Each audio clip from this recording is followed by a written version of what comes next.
We'll start with the recruiting news of the week because I think we got kind of a lot to get to. So I want to go through some of the stuff that's happened this week. PJ PJ and Cayden Green confirmed their commitment to OU in an interview with Eric Bailey of the Tulsa World. I think he did like a Zoom Skype interview with them both, talked to them, both Missouri guys, both reaffirming their commitment, which is massive because PJ being 5-star on one or two websites and Cayden being a highly ranked offensive lineman, highly ranked. Those are two linchpins you got to keep along with Jackson Arnold. So to have those two guys confirmed, they ain't going nowhere is a good feeling, right? Yeah. I mean, it's huge. Like if we start losing people like that, we got some much bigger problems coming up in the future. Well, it's guys like those two, and we have a comment coming up about Jackson Arnold, who Brent spoke about without speaking about. Yeah. Guys like that are seeing the vision and hearing what these coaches are preaching and thinking, I could be what takes that school to the next level. I could be the quarterback that leads it. PJ could be, the leader of the next great Oklahoma defense, right? Mm-hmm. All the things that I'm sure that Brent was able to preach at Clemson. He's able to do the same thing from an even higher position of power now. You need to keep those guys. That is a very big deal. And so seeing an article like this, they seem sincere about it. That's a big deal. Another guy, linebacker Lewis Carter, also reaffirming his commitment to Oklahoma in an interview with somebody on a website. I should give them credit. BVM Sports had an interview with Lewis Carter.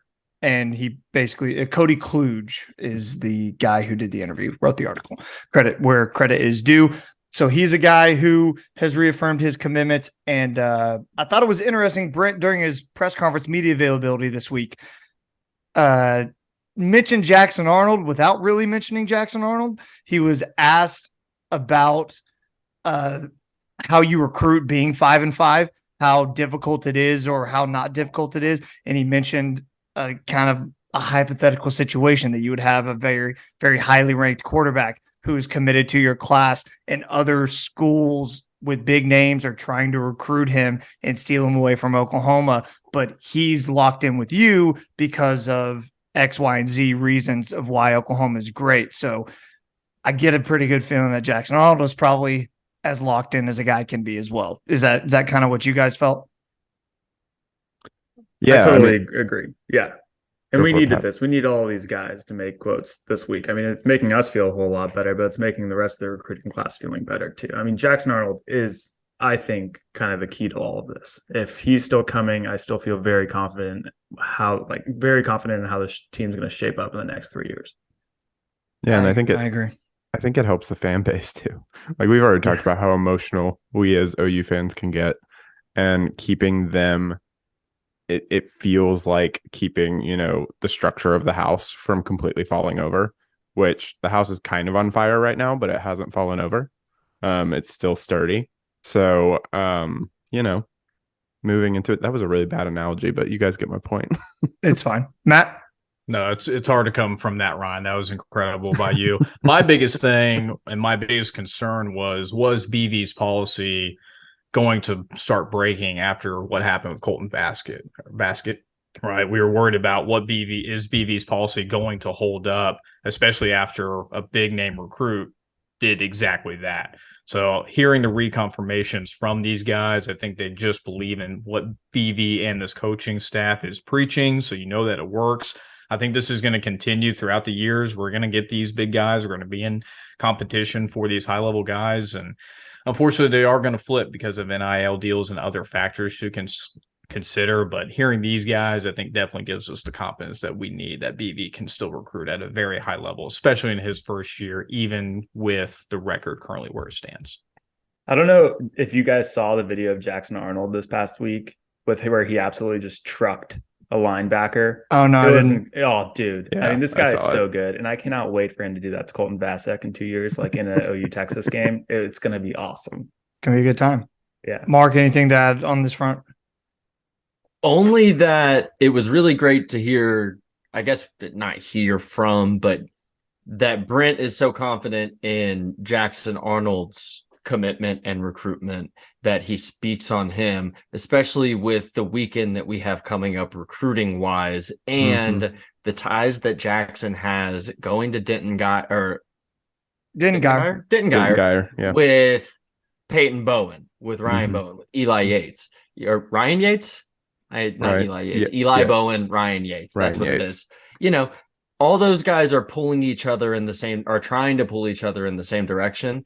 That we have Jackson so locked in, and we have Peyton coming this week. Is, there's potential there. That's a flip that everyone has talked about. Everyone that knows more than us. Yeah. And maybe we see it come to fruition. Good segue there.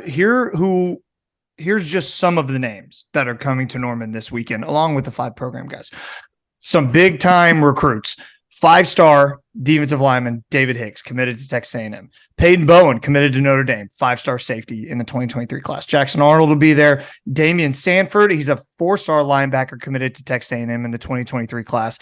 4-star running back Caleb Hicks is going to be there. He's committed to OU. 4-star 2024 defensive lineman Nigel Smith II will be there as well. So that's according to On3. Their On3 recruits, their Twitter page. You can find it there. So those are just some of the names. I'm sure they have more. I know for a fact they have more because I saw some guys who don't jump at their names, don't jump out at you, but I know some other recruits will be there. It's a massive weekend, not only for right now, but it's massive for the future. And good Lord, they need to win. Good Lord, they need primetime night game. Yeah. They anything else on the recruiting front, guys, before? Oh, also I want to mention Brent Venables said they won't go after a quarterback in the transfer portal this offseason. Says they're good at quarterback.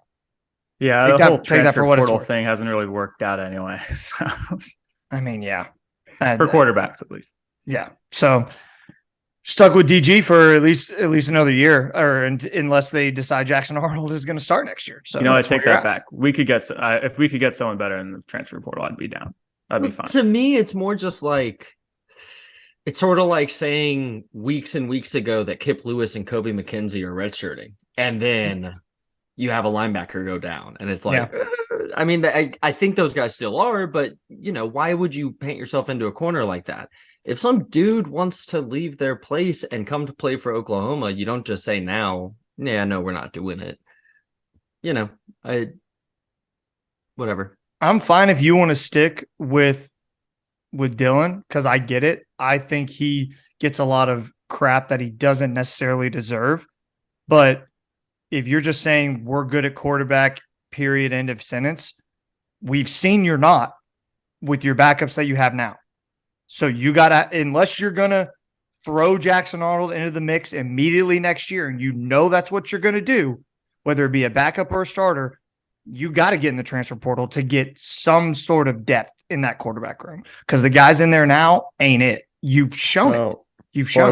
I wonder if they're expecting like Nick Evers to, develop a little bit more over the next year, and and like he's like, okay, well, we got that, we got Dylan, we got Jackson coming in, like we're fine. I don't necessarily know. I don't like. I'm kind of with Mark. I don't really agree with just like saying this. I mean, I didn't watch the whole press conference. So was he like prompted about this specifically, or did he just come out and say it? They asked him about the transfer portal in general, and he said they'll look at it, but like kind of brought up the quarterback by himself and was just like, we're good on quarterback. So yeah. So I mean, like, I don't know. Don't paint yourself into a corner. If someone really wants to come and they're good, at least look at it. Why not? Yeah. I mean, everyone else is going to be looking at it. Don't give everybody else a leg up on you when it's like the opportunity is there. So I did have a question, because a lot of the rumors around Arnold were like tied to Notre Dame. Is that because of Peyton Bowen? I don't know enough. Okay. I couldn't tell you. I don't think that they're like, oh, we would only go after Jackson Arnold because he's from the same school as Peyton Bowen. But, if Jackson Arnold wants to flip, I think there's no way we get Peyton Bowen, right? No, yeah. Right. That's and I think Jackson Arnold's not flipping because they might have an agreement with him of like, hey, you're at least the number 2 next year, and we're not going to the transfer portal. That might be why he's saying that. Yeah. Actually, he might be speaking to Jackson Arnold through the press. Some 3D chess. This is some tinfoil hat shit, guys. Yeah. Just like, we're 5-5. Yeah, I know. Yeah, we're grasping at whatever we can. All right.